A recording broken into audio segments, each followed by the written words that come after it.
What's up, everyone? Andres Gamboa here with another episode of the Ponytails Podcast. How's everybody doing? If this is your first episode, welcome, welcome, welcome. If you sold books, you probably have an idea of what this is about. And if you didn't sell books, let me catch you up. Basically, there's a company called Southwestern Advantage that recruits college kids every summer to go sell books door to door in a different part of the country. They even recruit kids from Europe to come do this. But they've been doing this since the Civil War, literally, like forever. And so there's like 100,000 living people still who have done this, or even as recently as this last summer, or as far back as we've had on the show since like 1968. We have those people come onto the show. They tell us their story and their experience going door to door selling books, plus what they're up to now. And we get to see how that experience impacted them in the professional career or even in the personal life sometimes. So that's kind of the gist. Hope you guys like it. Just for your information, the little bit about that culture of the company. These kids are doing this for 80 hours a week, literally like Monday through Saturday from 8 a.m. to 10 p.m. Myself and all of our guests did this program. And it was one of the most, I would say, shifting experiences of our lives that kind of really changed the trajectory positively most of the time to what our life became professionally. So hope you guys enjoy. My guest today is Nick Dale. Nick sold for 5 summers and he was part of the Eagle Blitz organization, which is typically the southeastern part of the country, like Florida, Tennessee, all the way down there. He currently is the chief operating officer at Cardinal Senior Benefits.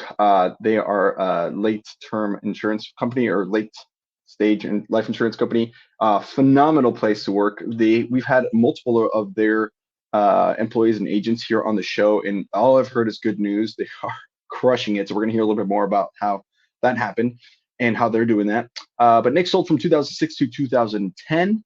He went to Tarleton State University and is from Prosper, Texas. His favorite scroll is also number 3. I will persist until I succeed. So in a second, we'll be on with Nick. Ponytails Podcast.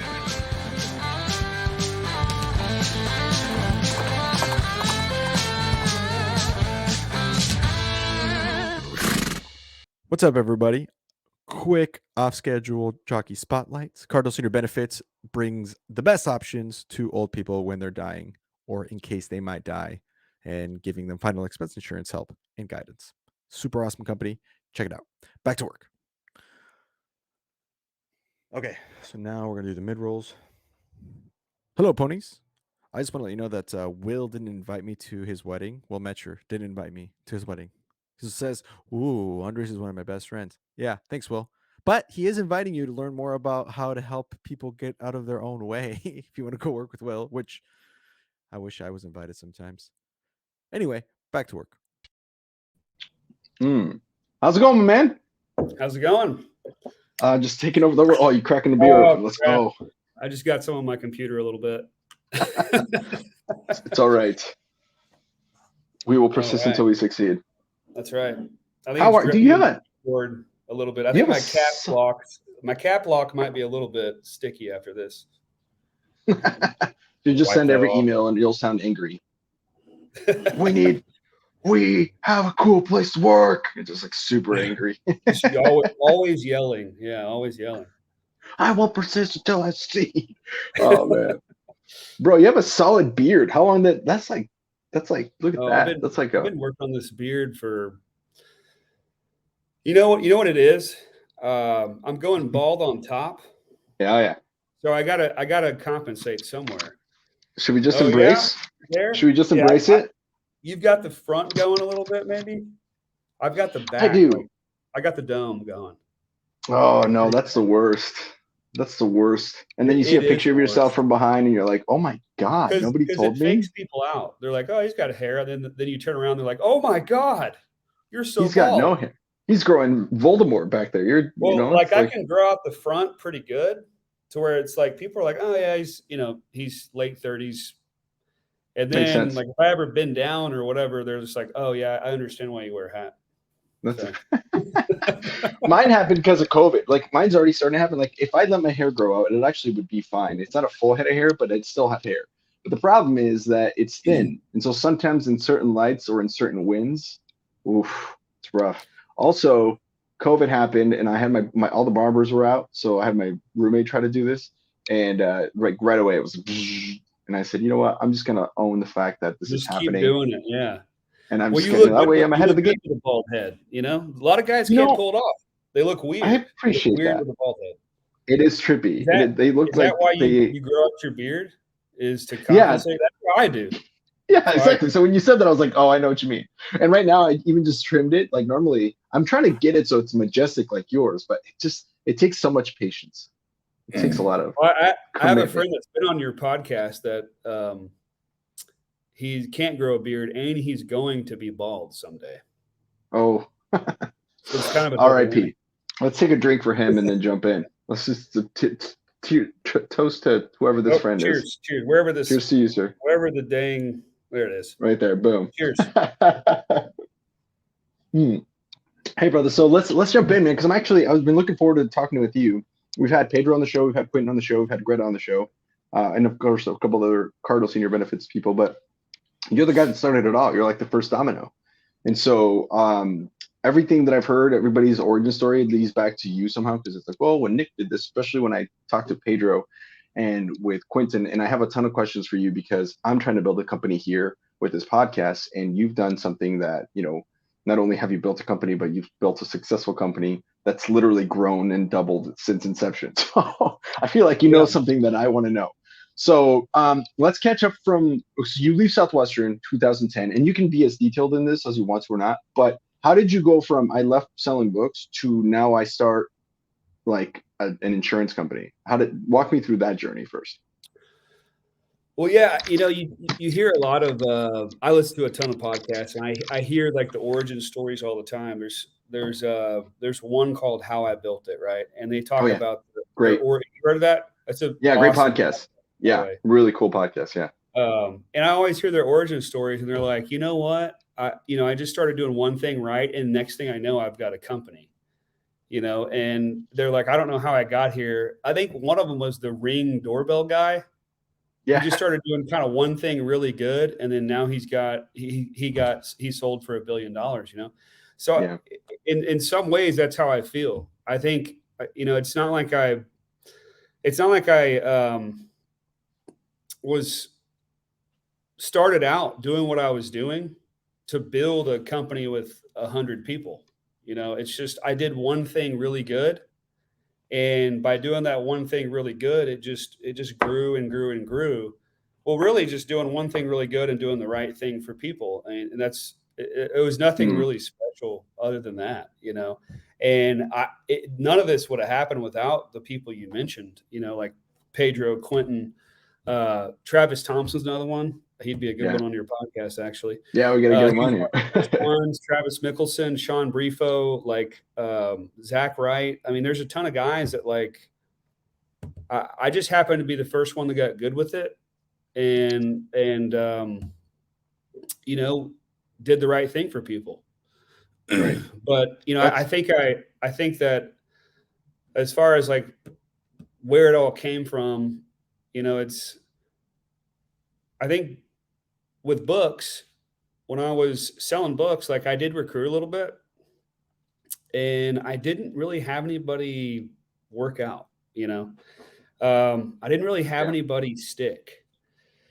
And I think part of that was because in the back of my mind, I had one of my best friends come out and work with me for a summer. I had my girlfriend at the time, well, actually girlfriend, current wife, come and work for a summer. And then I had a couple other people too. And it wasn't their thing, which is okay. And I think I realized that a lot sooner than most recruiters, or was okay with that than really good top-notch recruiters. Some guys that brought out 20 man teams. I was just okay with it not being for everybody, and I kind of great. Which is healthy. That's a healthy. I was always friends with everybody that quit, I did 5 summers. I did really well. I thought, hey, this is a great fit for me. I'm able to make really good money and kick ass doing this. But for the average person, I would look at it and be like, the average person's they're going to kind of get their ass kicked, if you just look at it objectively like that. Absolutely. Yeah. the average person is going to kind of get their teeth kicked in, and it's not going to be a positive thing in their life, Right. I was like, for me though, I've always been an athlete. I've always been a competitor. For me, it was like, I could not make it work just with the competitive mindset that I had. So I think that's the mentality that carried me through it. But for the average person, I just didn't think it was the right fit for the average person, but there are going to be some people like me that it was. And so as I recruited with that, as I did that, I don't think I was super sold on what it was for the average person.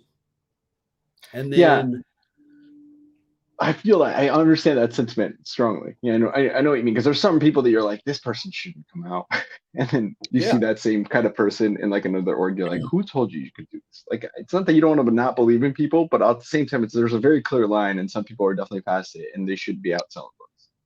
You know what I'm saying? Yeah, there's some people that you can take one look at and be like, this isn't for you. At least not yet. At least not yet. Some people do go and grow and change. That's not to say that people can't. It's just there's definitely people where you're like, ooh, we crossed that line. Some people that it's not important enough to do it. It's not important enough to them to be good at it, and that's okay. Yeah. That's totally fine. Yeah, absolutely correct. For the ones that did really well at it, it was important enough to them to go through the grind and go through all the suck to get there. And for some people it's not, and that's totally fine. But yeah, so I guess what I'm trying to say is I wasn't like super, super convicted on the opportunity to sell books. I loved it for me. I thought it was amazing for me. I got to do all the trips. I got to make some great money. I got to, I'll tell you a really embarrassing part of that. After my first summer, I think I made like $13,000, and I got a check for 85. And I was like, man, sales is where it's at. I don't need college. I'm here to have a good time. And I'll tell you, the easiest thing I've ever done in my life was that semester coming back. I made a 0.0 that first semester coming back. Nice. It was the easiest thing I had ever done in my entire life. But I was kind of brainwashed a little bit. Like, I don't really need college. I just want to be here, just to hang out and have a really good time. It's a cool place. Yeah, it's a cool place. Yeah, and I was like, because now that I've done this sales thing, I don't need anything else. I can just find a sales job without a degree or anything like that. So it's kind of funny how it, kind of warps your mentality. Being in that all-on world and then coming back and you're just like, you're doing, in my case, nothing. That's fair. For a whole semester. And it's the exact opposite, right? The two worlds that's probably why it's such a shocking thing for college kids, because it's like all your life you're going, go to school, get good grades, get a good job, right? And then you go and sell books in the summer, and especially if you do even okay, like you made more money than all of your friends who are going to be doctors made. That summer, at least at the time. Yeah, at the time, at that point, right? Yeah. And but the opportunity of you can do it on your own, and you can feed a family if you just go see enough people. So now it's more about seeing enough people. That mentality opens up very, very, very sharply in your face. And so then all of a sudden you go, maybe straight A's isn't the only way. I mean, it is a great way. Straight A's in the doctor's school, dude, that's a pretty solid way of making a living. But it's not the only way to go and be successful. Yeah. I mean, well, if you're not going to be one of those specialized, like you said, like a doctor, if you're not going to be a super specialized degree, engineering, lawyer. Right. Yeah, there is some truth to it though. It's not that useful, it really isn't. Yeah. No. But I totally bought into it. After that first summer. And I got my act together after that. It took me a while to graduate, but it was a great time. It was a fantastic time. Anyways, the point of that story is like, after I graduated, I full-time for 1 year. And again, that hangover of how good is this opportunity for this average person that I'm recruiting? That it kind of stuck with me. And I didn't have a ton of success recruiting. I mean, I probably, between full-time recruiting and just friends, I probably brought out like 15 people, between all that. Wow. And I had one guy hit Sizzler. Interesting. And it was just an interesting experience because I had brought out some really sharp people, Which is weird, because if you would have asked someone then, I guess in 2010, hey, do you think Nick is going to be able to build an organization with 100 people that are all cranking? Like even the average person in your current organization at Cardinal is making a shit ton of money. So it's like people would have been like, no, you know what I'm saying? Like he couldn't even recruit full time. Well, your past doesn't equal your future, right? That's exactly right. So yeah, and we all gotta learn. We all got to learn about ourselves from those type of experiences. And I knew that I couldn't keep going on recruiting for that opportunity if I wasn't totally convicted in the opportunity.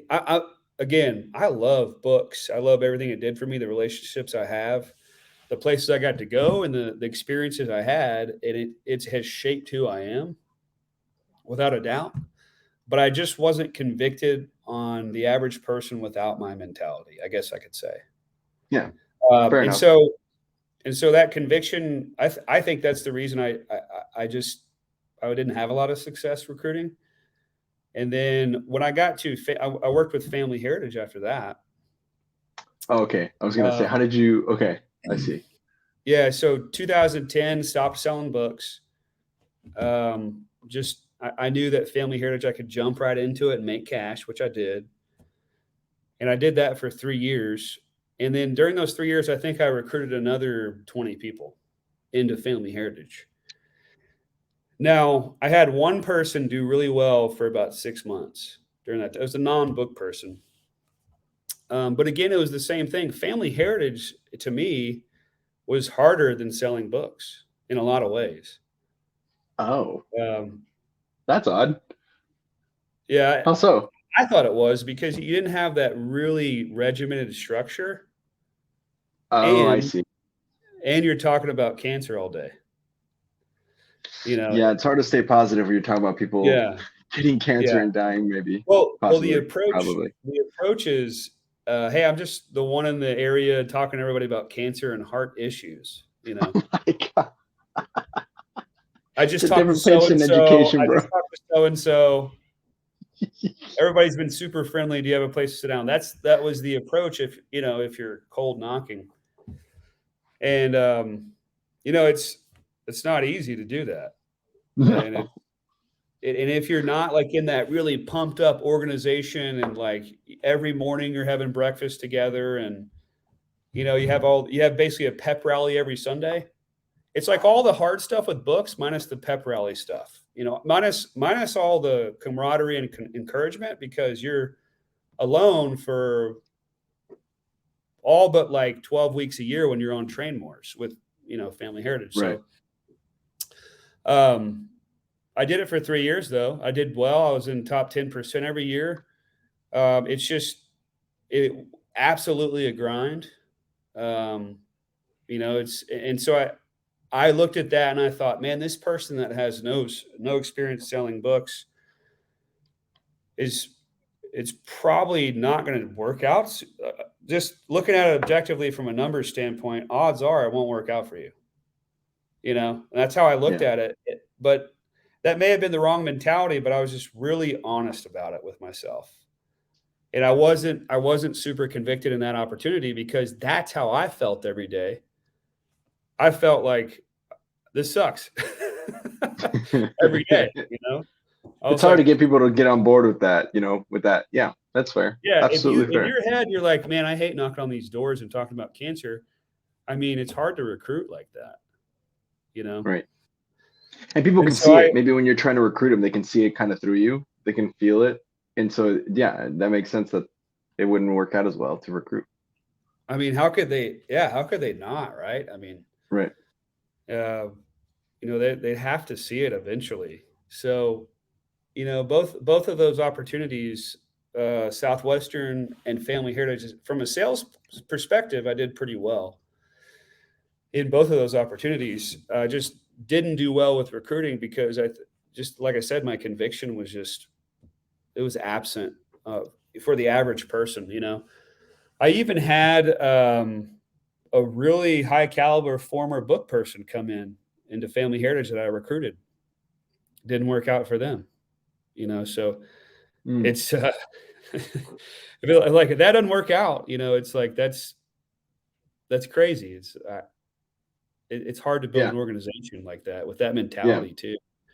And that's that's not the case for everyone per se. I mean, some people go in there and they crush it, and that's good for them. But in your experience, that just was what you were witnessing, is like, hey, this is harder if you don't have the conviction for it, and it wasn't there. I mean, you're right. Talking to people about cancer all day can wear on you for sure. And that was just me, like, talking honestly to myself after I really understood that, but then, after that, I got into medical sales, which I did pretty well at. I was actually working for 2 companies at the same time. I was kind of, I guess, double dipping, but not really. But I was an employee salesperson. I was a territory manager for this new startup for a company that I'm pretty sure they're out of business now. And then I also worked for this other company on a 1099 basis. I was able to kind of double dip. So to take that back, the other company that I worked for on a 1099 basis, some issues happened to where, I guess you can call it my mistake / their mistake, but some orders were not. I had this huge account, right? It was the biggest account in Dallas. Some orders didn't go through to where they dropped us. At the same time, the other company went out of business. They got rid of the entire sales force because nobody was reordering their product because everybody hated it. Oof. It was called called the Reza band. And it was a band that goes around your neck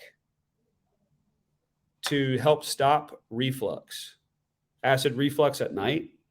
So it like pushes on your cartilage right here, cricoid cartilage. And that cartilage like pushes back enough on your esophagus to stop reflux. Well, that's weird. Well, I guess it's important for people because otherwise they'll puke and then.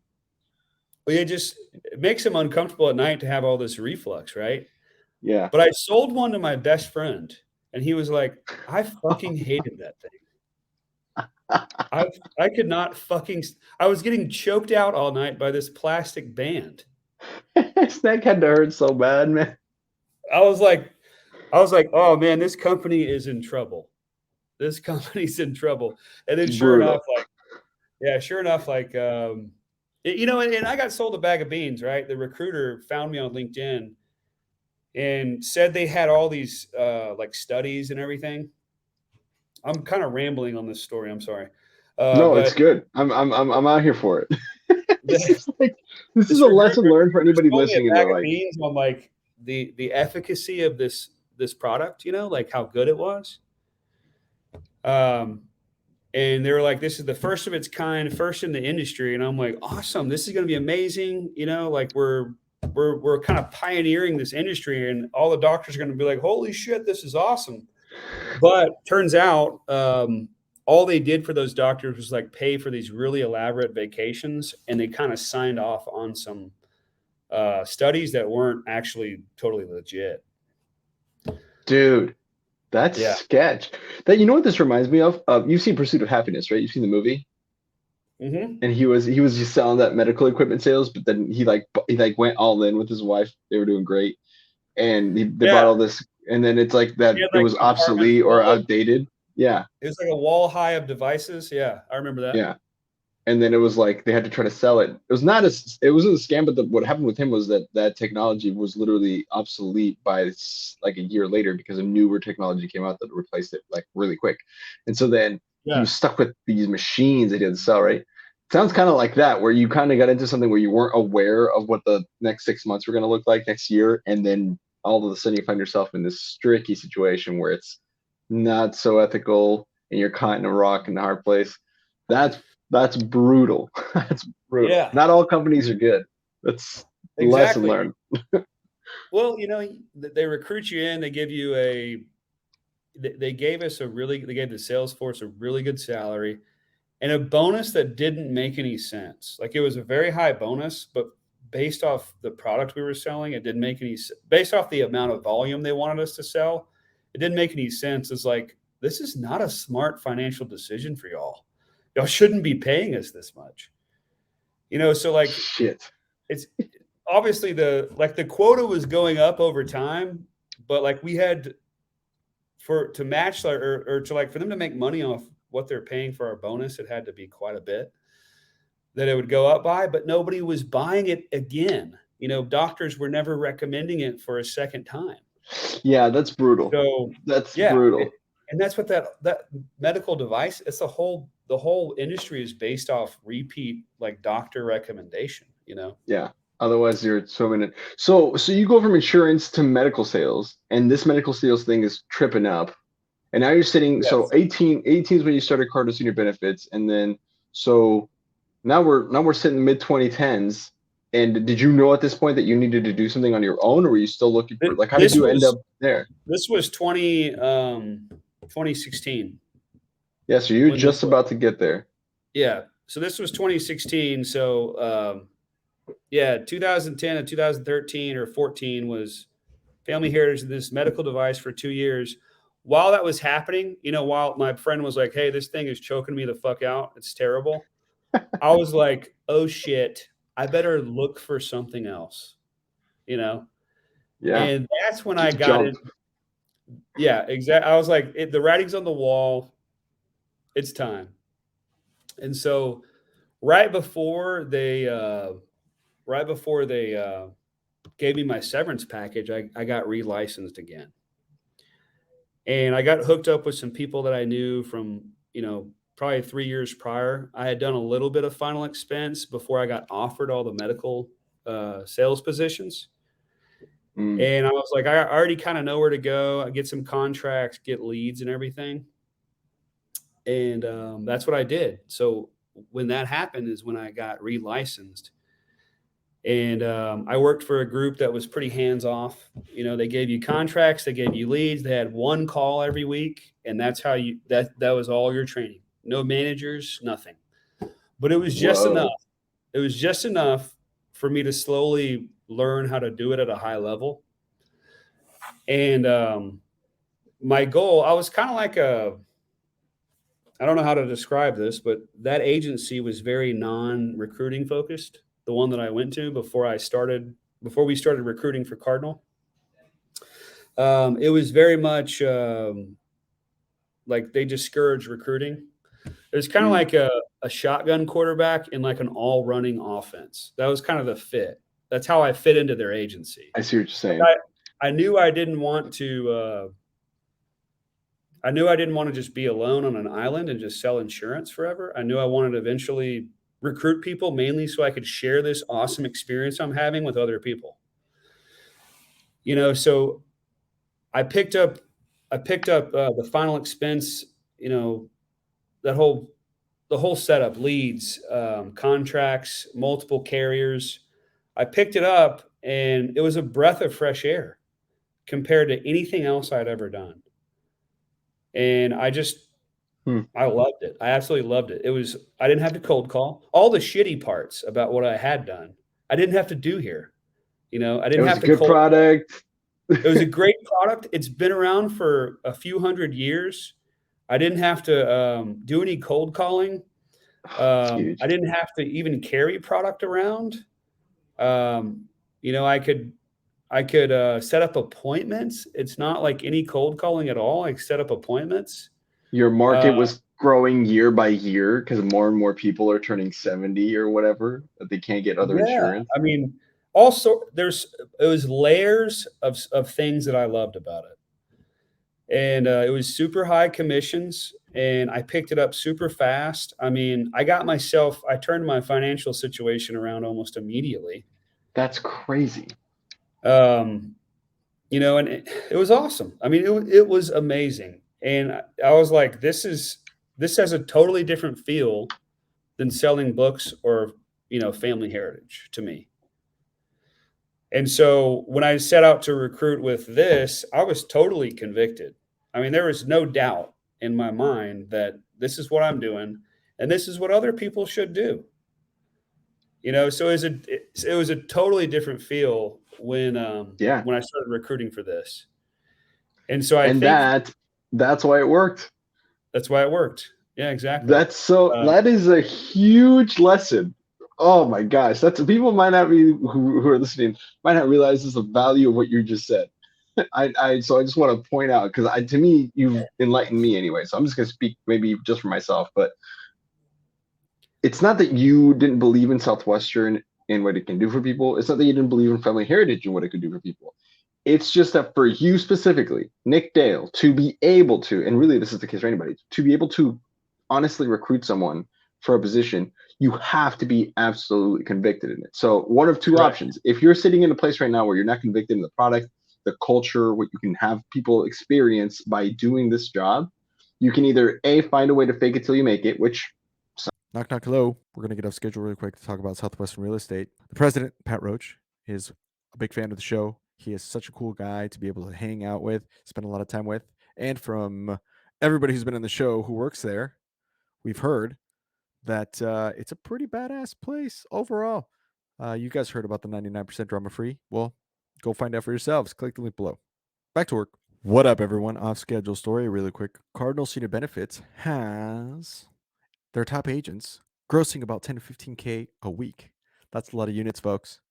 Like shit ton of units. Pretty badass. Some people do that. More power to them. People do that, yeah. Good for them. Good for them. Or you can just go, no, this isn't it. I'm out. I'm going to go find the thing that I love to do. Found it. Cool. Come join because I love this. That's a great way to do it too. Because it worked. Yeah. Well, it's a totally different feel. It's night and day. The feel that you get, the feeling that you get whenever you're recruiting someone with something that you are absolutely convicted in versus something you're not. It's night and day. Yeah. And so with that, recruiting was almost like too easy because I was just so locked in. I was so locked in at what I was doing. I knew I was going to do it for a long time, maybe forever. So really all I did was what I mentioned when we first started was like, I just got good at doing one thing really well and doing right by people. And that's how I grew.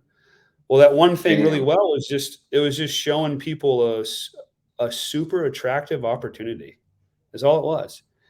And the only thing I did to do that was get people in the car with me, And so I knew if I could line up a really stacked day of just appointment.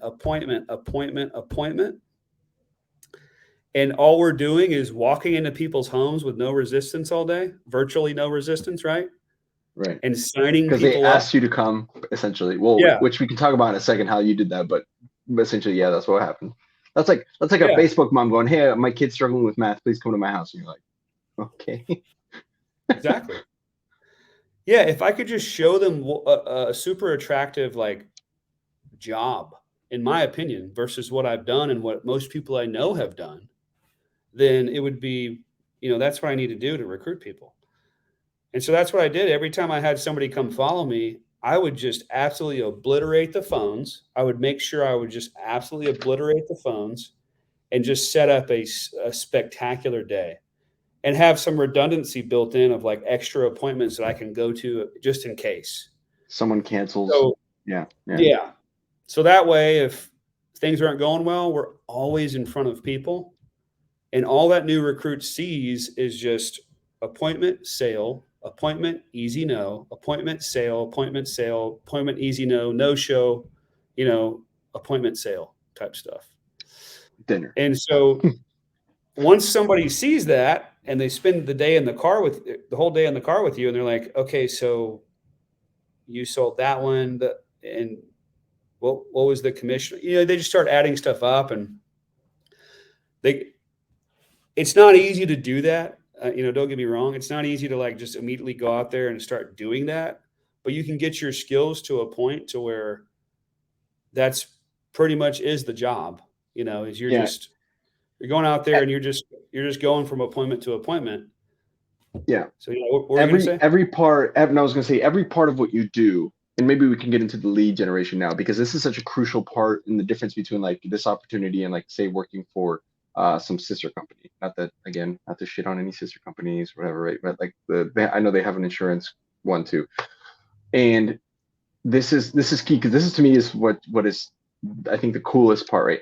Is the things that you guys do. All of those things are technically easy to teach, right? So the lingo about life insurance, getting licensed, it's all technical. Like anybody can do that. There's no barrier to entry from the standpoint of like, like in the same way when you were recruiting a college kid, and some of them were sharper than others, and so they were going to need more than just technical training. They were going to need like emotional training. They're going to, right? So pretty much to do the actual job is very, very technical. So then the real question then becomes, okay, how do we get leads? Any job that's like that easily with technicalities, it becomes more like, okay, so I know how to do the sit down. I know the information about the product enough that I can do a sit down. The question is, how do I get more sit downs? And you guys answer that problem by purchasing the leads, by finding these leads and having them be warm. So I wanted to pick your brain on how you decided to do that and how that process kind of works, because people in Southwestern might not understand. They're like, wait, warm leads? Like, what does that mean? Yeah. You know what I'm saying? How did you come to that conclusion and execute that? A lot of people in Southwestern are almost too proud to think they need those. Yes. I know for a while I was. I think a long time ago, I think I'd spoken to somebody about, I pay this much for leads. I'm like, leads? Like, I don't need that. I'm a book guy. Why would I need that? And I did have that mentality for quite some time, but then you go on to like year 9 without leads in sales, and you're like, this sucks. Yeah. This is awful. Because you can generate your own stuff for a whole career, but you may have several other problems. You may have a lot more stress wrinkles. You may have a drinking problem. I mean, who knows? Yeah. Or just less time with your family. You have less time with your family. Maybe your kids hate you. I don't know. Yeah. But there's all sorts of other problems that come off of a sales career that all it is cold calling. Yeah. Also, it can cause you to, and this is a fact, it can cause you to lose brain cells. If all you do is all the stress, all that pressure to continuously need to figure out a way to perform and get people to sit down with you. Yeah, it probably doesn't lose brain cells, but it feels like it does cause brain damage, at least after a certain amount of years. But yeah.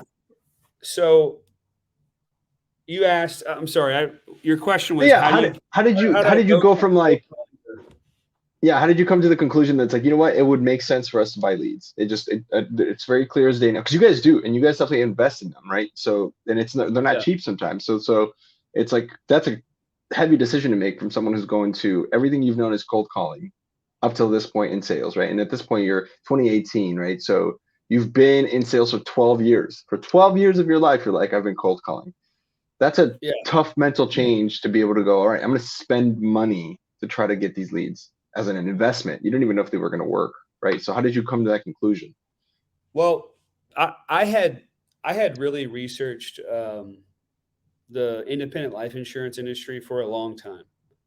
So like whenever I was at Family Heritage back in 2013, towards the end of my Family Heritage career, I was kind of looking for the next step. After I got like 60% vested, they vest you after 3 years, 60%. I was looking for the next step, and And so I was just all over these forums, these online forums that talked about like insurance and independent agents. And I would just read I read every day for months and just really learned like, what Whoa. is the independent world like? And it was probably 6 to 8 months before I said, you know what, I'm going to get a contract and I'm going to buy some leads. And so it did take that long. So it's kind of confusing timeline, like 2013, 2014, that happened. And then I got offered those medical sales jobs. Oh, I And, see. So you went and I there. wanted to move back to, I was in San Antonio at the time. I wanted to move back to Dallas, and that's where those medical sales jobs were. So it was just kind of a weird spot. But then when the medical sales jobs went out of, they got rid of the sales force, I kind of knew where to pick it back up because I had already done all that research, back That makes then. sense. So the seed has been planted for a while. And so now when you were going to do it on your Yeah. own and build your company, you were like, this is how we're going to do it. Yeah, well, well, when I first started on my own, it was again just on my own in 2016, just to learn how to sell. Right. Yeah, when I first started there, I kind of knew where I wanted to buy leads and who I wanted to get contracts with. And I just from all the research I had done, I read about it enough to where I was like, oh, this is real. People don't rip you off with their leads. Some do. Yeah. Some That was definitely do. Yeah. Yeah. But if you have a credible source, it's legit, And Yeah. by that time, I was like, I don't really want to do any cold calling anymore at all. I don't even want to chase down a referral. That's how I felt about it. Yeah. Yep. You just get burnt. You just get burned out. Yeah. And this is a great solution. So walk me through what the typical day looks like for people that work at Cardinal. Like, because now the schedule is also hard to fathom, right? And even for someone who has been out of the business, out of Southwestern for a while, it's hard to like understand. You don't have to work 80 hours a week to make a ton of money, So Yeah. what does like a typical day or a week kind of look like for someone working at your company? I would say you're talking about just for like a typical agent that's been there for a year type thing. Sure. Yeah. Someone who's got license Yeah. to kind of get the lingo down. They understand, what it means to sell insurance, but they're They actually the know what's product. You've what and got what it. they're doing. Yeah. Yeah.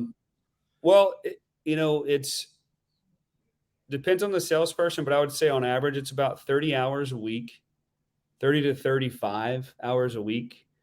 Some agents are much more efficient. So that's more like 21 to 25 hours a week and they produce at a really high level. But it's typically like Crazy. 2 to 2.5, 3 days in the field. And then 2 days on the phone, the phone sessions. And that's one thing that helped, like when I recruited Pedro, that's one thing that helped recruit him. And that just goes to show like how much the actual opportunity and your conviction is in it too. Like I wouldn't have had a chance to recruit Pedro at Family Heritage. I would have had no chance. Someone of his caliber that's got his kind of rap sheet and resume, I wouldn't have. I didn't believe in the opportunity. There's just no way. There's just absolutely no way I could recruit someone of his caliber. Anyways, I lost my train of thought there. No, you're all good. You're saying two days on the phones, 2 to 3 days Oh, in the yeah. field. Okay. And if you're doing that for 20 to 30 hours, you're gonna make on average on a week. What on average, what would you expect if I'm doing that? Statistically, our average agent does about $5,000 a week. Annual premium, right? So, and if you're there for a year, your commission should be pretty much that. It should be about 100%, more than 100%. Yeah, probably more than 100%. Sometimes 120, and if you're doing it, if you're cooking with oil. And people listening are like, how the hell do you get 120%? Well, because it's the yearly premium, so that's what you would make off the one contract for the year, and that client's going to be paying residually, so that's why they can pay you more than the 100. Yeah. The simplest way to explain that is because it goes much higher than that too if you get into management, right? So the simplest way to explain that is it's actually more like 20-something% commission because they on average these policies are going to last for 9 to 10 years. Right. Or it's more like 15, whatever you want to call it, 15 to 20% commission of the 10-year premium of the 10-year block, right? Yeah, But that they're paying. just willing to pay it all in year one. Yeah, they're willing to pay most of it in year one. For a book, the way you can think about it is like this. Let's say it's $20 a month to sign up for the websites, right? And that means it's $240, right, a year, right? So Southwestern just is going to upfront just pay you for $300.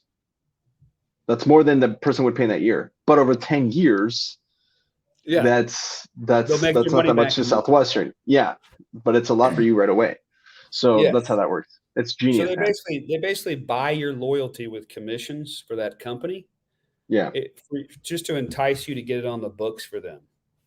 Correct. But then once it's on the books, they don't owe you a whole lot more. They owe you a small renewal, and that's it. But yeah, and then you make a ton of money. The clients roll off, and the company made money. It's pretty solid. Probably solid. Insurance is an interesting industry, brother. It's crazy.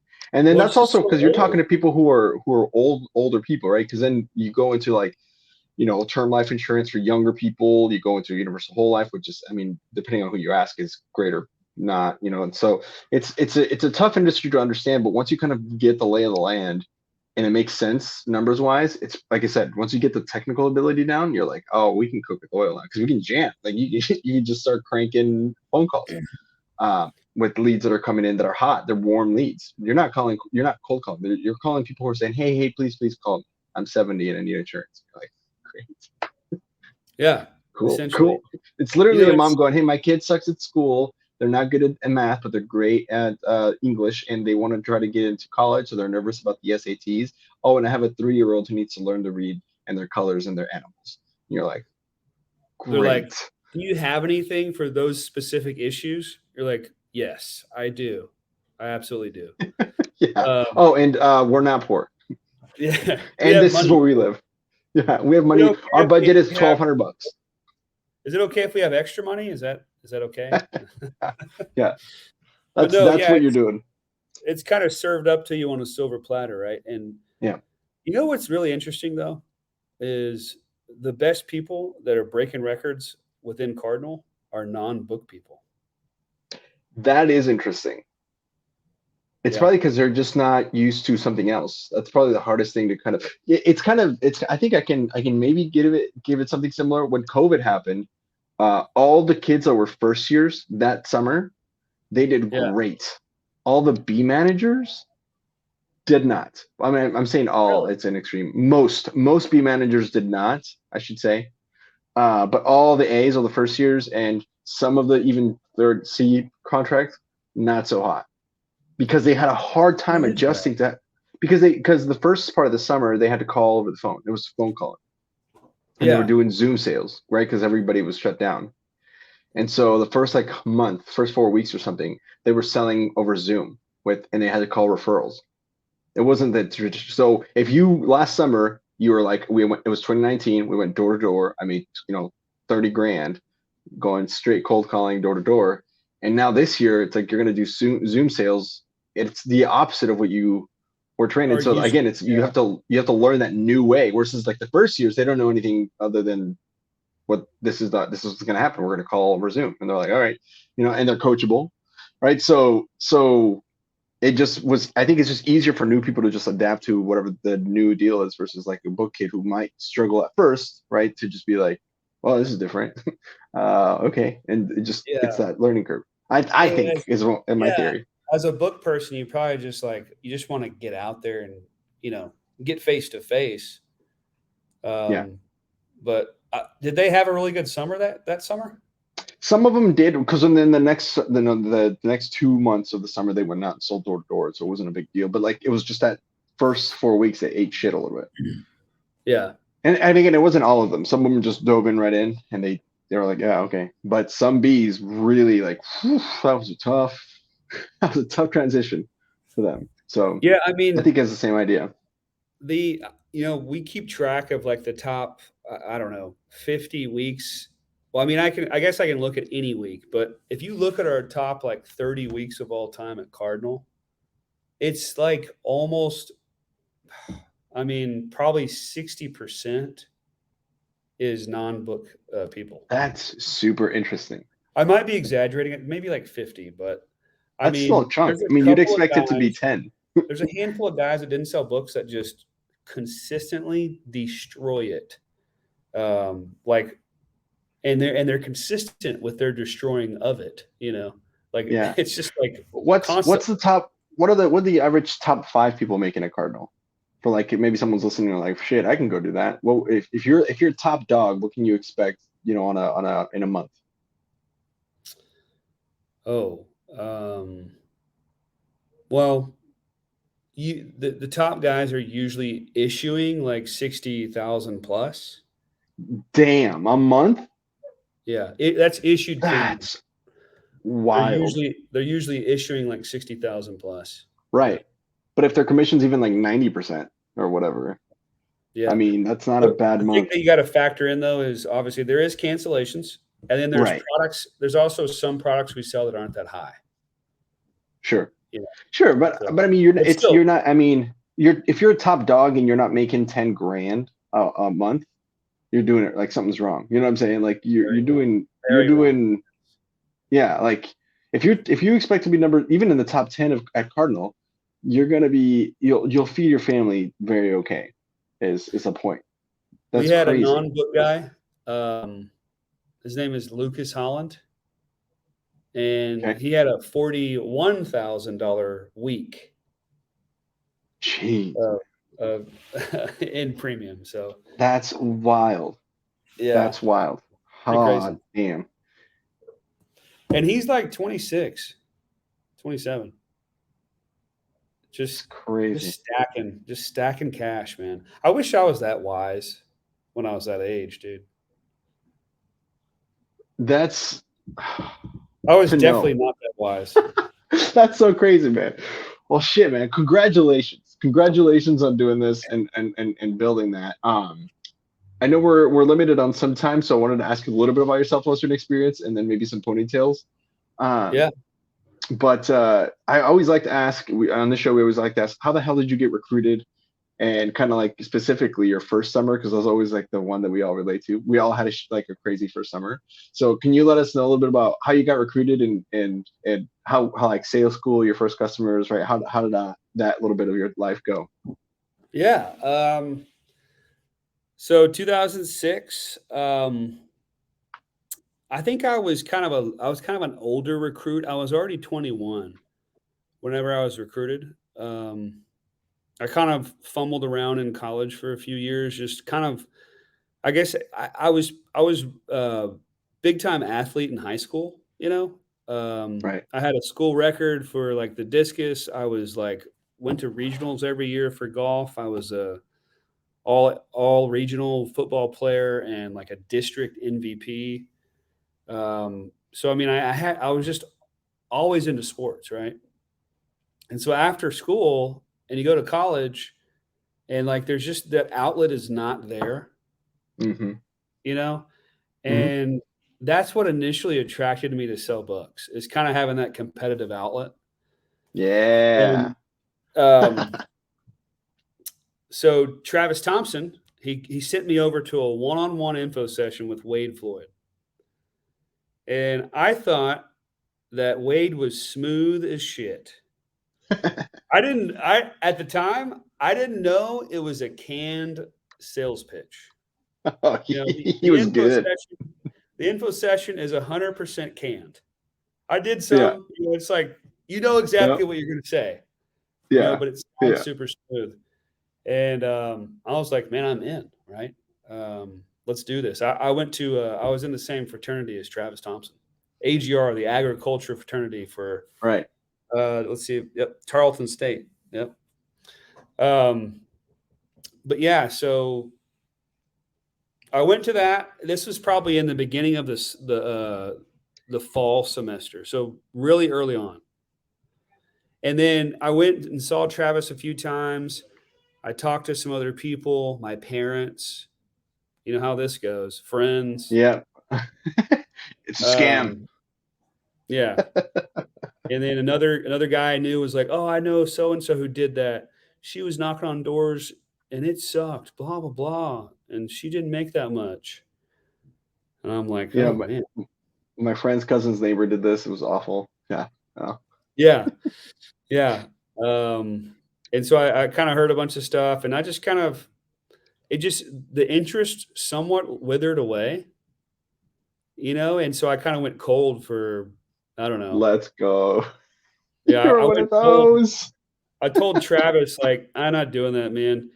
And I was probably cold for 6 months to whatever, however long, from the beginning of the fall to right before the summer. I was cold for that time. A chunk. A chunk. 7 months almost, yeah. But Travis didn't really ask me about it. I knew he was going to leave for the summer. And then I was working at this tire shop. I was a grease monkey, man. I just was in there just putting on tires every single day. Just in the shop. I came home with grease on me every single day, busting my ass. What up, ponies? Off-schedule story really quick. I wanted to shout out Quentin Roberts' episode number 140.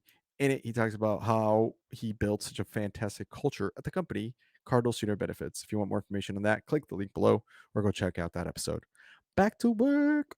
Knock, knock. Last off-schedule story. Guys, I want to tell you about my good friend, Alex Black. I used to work over at EnLight.Energy, and it was a pleasure working with him and that entire company. Definitely would recommend you guys check out what that opportunity is. It was a great way to make money, and it was one of the most rewarding experiences I had to help people take ownership of their power. It's pretty cool. So on that note, let's finish up this episode. Bye. And like every 2 weeks, I'd get like $140. It was awful. Wow. Little did you know. Yeah. And so I was doing that, and it was like getting close to the summer. And I remember I was just thinking, what the fuck am I doing with my life? Like, there's thousands of people going to college. I am just one of them. Yep. That's what I remember thinking. There's thousands of people going to college, and I am just one of them. And chances are I'm not going to make the best grades to stand out. And this tire job's not going to help me get a job. So I'm like, what the fuck am I doing with my life? Let's go. And then I just remember Travis, I saw him at the AGR house the day before we left, when we were it was kind of like a last minute, let's drink together, like big bash at the house, and like the end of the school year type semester type bash. It was a pretty large party. And we were just drinking. And I said, dude, and I was probably like, I was a lot of drinks in at this point. And I said, hey, when are you leaving tomorrow? And he's like, oh, I got to get up at like 5:30. I got to get to my mom's house and pack a bunch of shit up. He didn't say it that clearly. It was slurred when he said it. Yeah. And I got to meet at the Safeway so we can drive out of here or whatever. So I'm going to get up at 5:30 and, hopefully I get up and blah, blah, blah. Right. And I was like, hey, I'll come with you. And he was like, okay, all right, fine. I don't think he believed me at all. And then, we went ahead and partied the rest of that night. And like 5 o'clock, Travis comes in and wakes me up. And I remember what I said. I remember that I told him that I'm coming with him. And I was like, well, shit, I better go. Like, I just need to do this. Like, I just need to not think about it and just do it. So it was almost like what's that saying? A drunk man's words are a sober man's thoughts. Yeah. Is that how the saying goes? Yeah. Yeah. So subconsciously, I knew I needed to do it. Damn. And so right when he woke me up, I was just like, all right, yeah, this is what I need to do. I have to go now. Like, I need to change something in my life. And you just left. And I just left. I left. Yo. I left That's wild. school that day.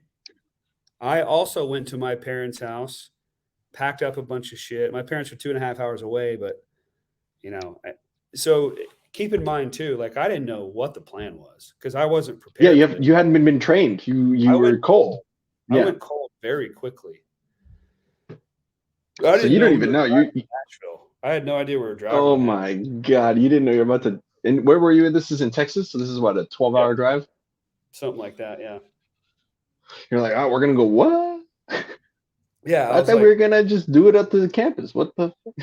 I didn't know the gravity of my decision at all. I did not know the gravity of my decision. I mean, it changed your entire life. Whatever you were drinking on that day, you should keep drinking on that and make decisions.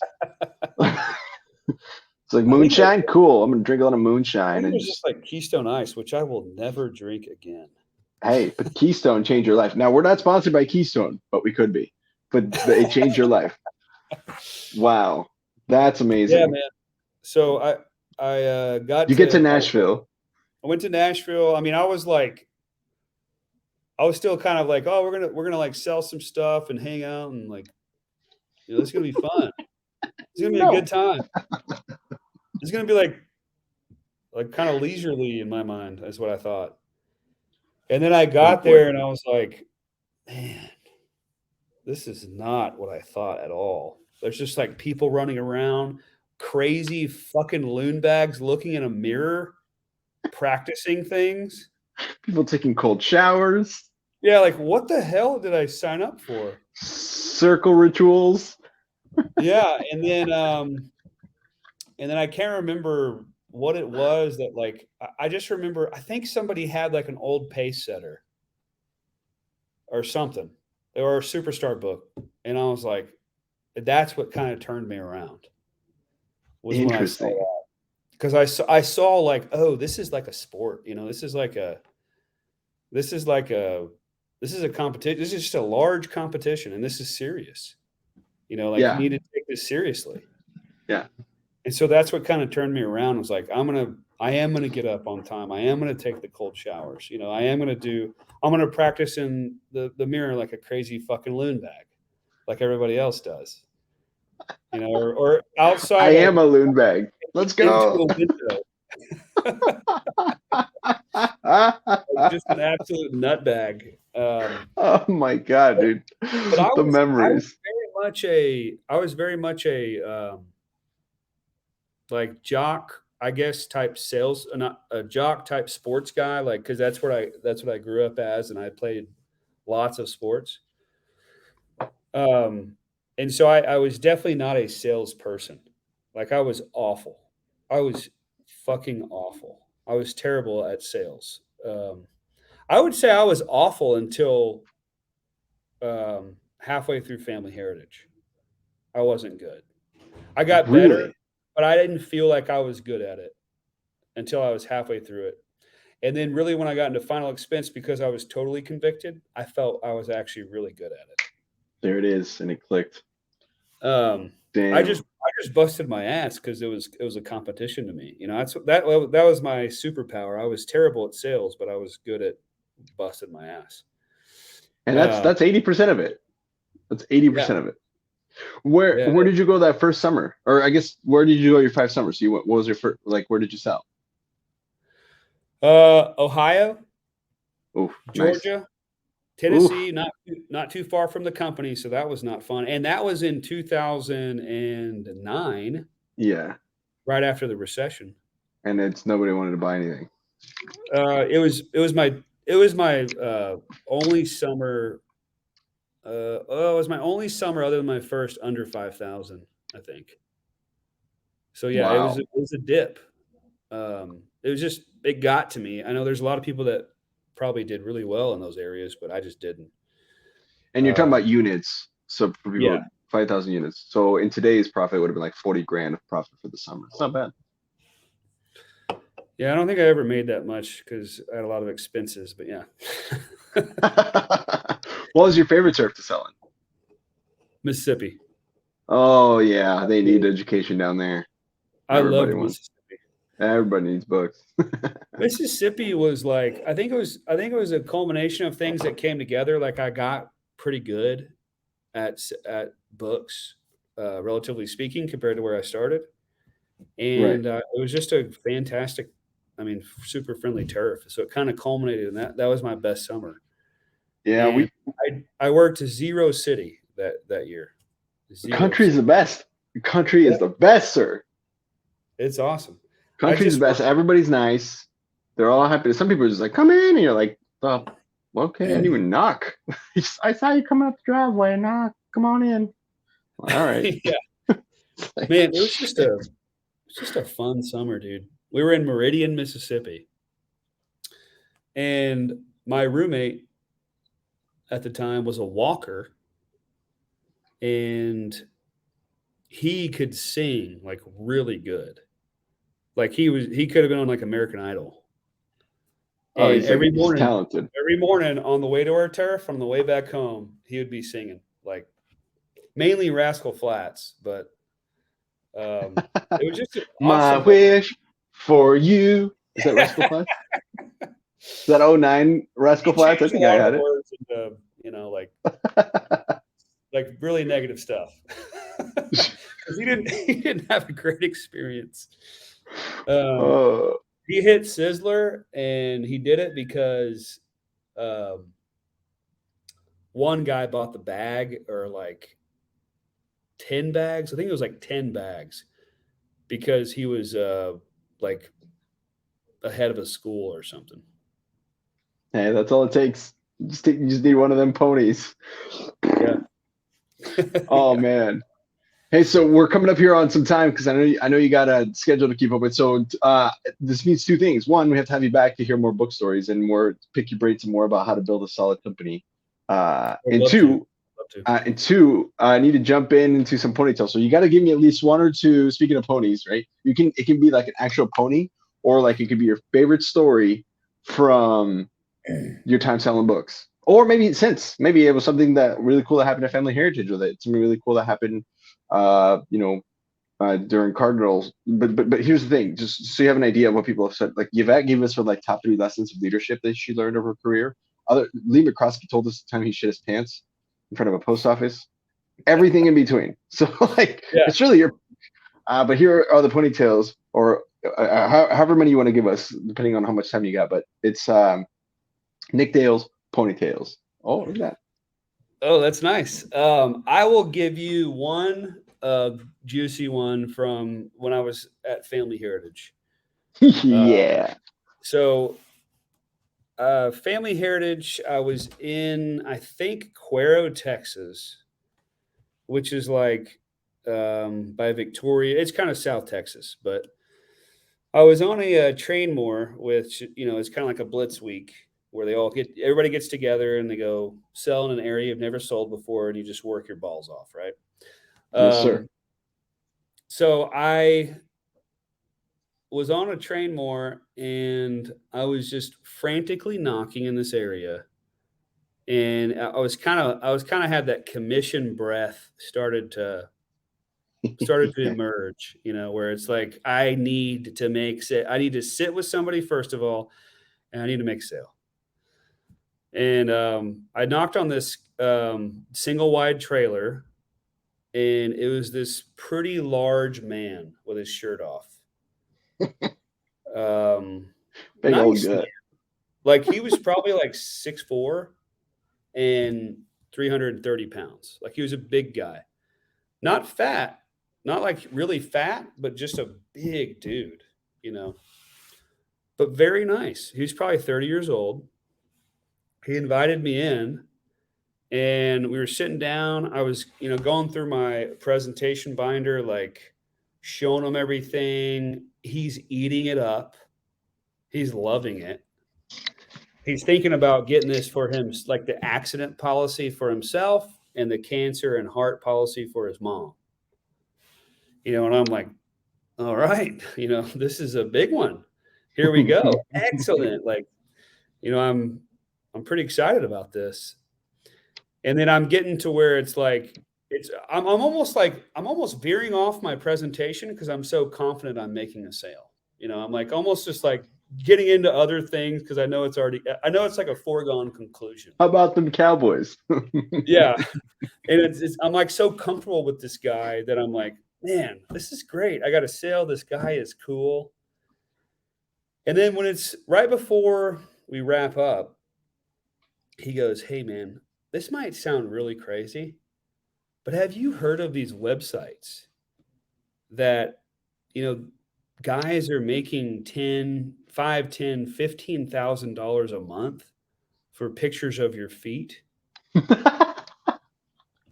And I was like, I have not heard of that. Like, this is, oh my God. I was like, that seems way too easy. Like, I was very interested in it, actually. No, but go on. I was like, that seems really, really easy. Like, no way people are doing that. And he showed me the website and he goes, dude, let me see your feet. I could tell you if I think you could be on there. And at that point, I was like, what the fuck? I was like, wait a minute. Oh my God, dude. So I'm sitting there without my socks and shoes on. Yeah, you did it. Let's go. Buy, you know, hey, get that sale, man. You got to close. I was like, man, I'm getting a sale. Screw it. I'll show this guy my feet, right? Yeah, little extra. Yeah, I'll show this little guy discount. my feet. Not a discount, but it's included. We'll throw it in there. And still, my sales hat's like way on right now. I have no like alert at all. I'm just like sales focused, like kind of doing what I got to do to get 3 applications right here, you know, in this house. And he looks at my feet and he's like, oh yeah, you could make some serious money on this website. Ooh. And I'm like, oh, you think so? I was like, that's cool. And he's like, actually, I've got a room in the back. Oh my God. I've actually got a camera set up already. Please tell me there's pictures of your feet on the internet. Please tell me there's pictures of your feet on the internet. At that point, my alert went off. I was like, this is a little weird.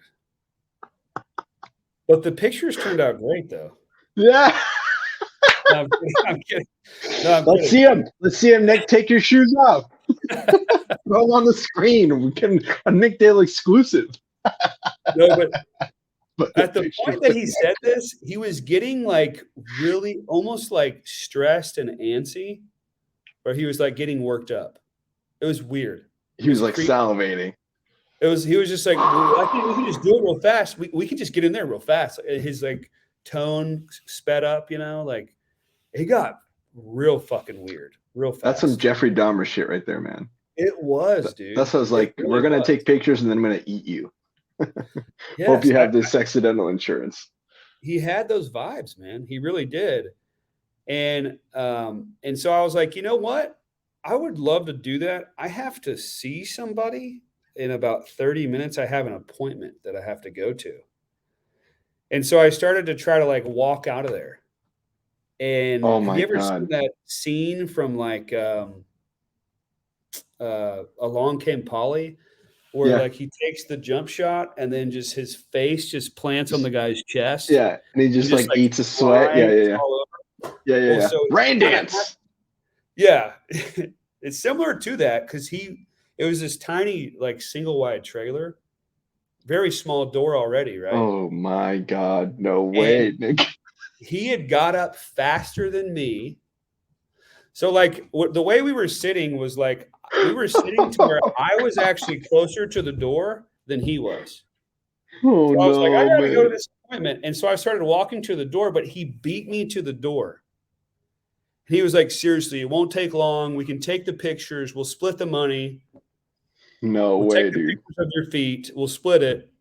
And I was like, yeah, I'll come back after the appointment.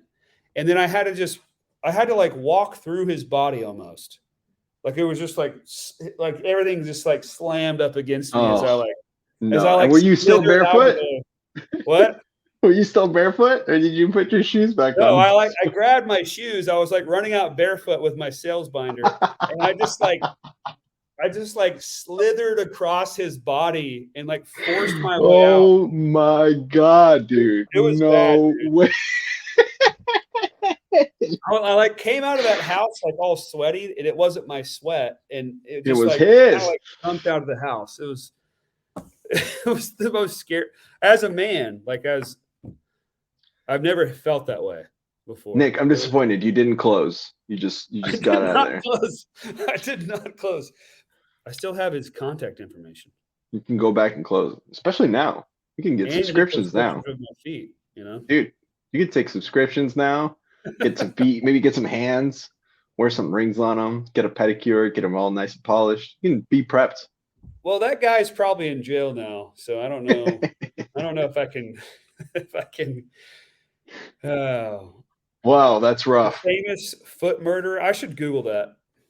You should find him. Let us know, and we will. If he is in jail, I would love to the next episode be like, hey, by the way, if you guys listen to the last episode, we have an update on this murderer I ran into. Yeah. Or next time I have you on, we should have you on back on like next month or something and do or we can find a way to figure out that we can have you on for like Halloween with you and like Pedro or Quentin, and we can do like scary summer stories, like creepy summer stories like that. Man, I really should look this guy up. Dude, find him. For the love of God, find him. We need to know. We need to know what happened to the foot. There's a 70% chance he's in prison right now. The foot finder. The what is it? What should we call him? The foot finangler. The foot pedophile. The foot fetish. The foot. There's a name for it. Fetish. The foot fetish strangler. The foot fetish strangler. Foot fetishism. There's like an actual name for it. It would make olfactophilia. The olfactophilia strangler. That's sexy. We've seen it all now on the Ponytails podcast. We might as well just stop doing episodes. This is it. Oh my man. Well, hey, brothers, thank you so much for being on the show. I really appreciate it. Absolutely. This has been a blast, man. It's been good to pick your brain on stuff. The lessons I've learned here are been about conviction and the power of conviction and how it can change your life. So that just gets me more convicted in what we're doing here. So hopefully you had a blast. Hopefully it was good for you as well. But on my end, thank you so much. Thanks, man. I appreciate you having me on, and I truly respect everything you're doing, kind of pioneering the podcast stuff in the Southwestern world, man. So thank you for doing that. I appreciate it. Yes, sir. Guys, we're going to get out of here. My name is Andres Gamboa. Thank you so much for listening in. We'll catch you guys on the next one. Peace out, everybody. Bye.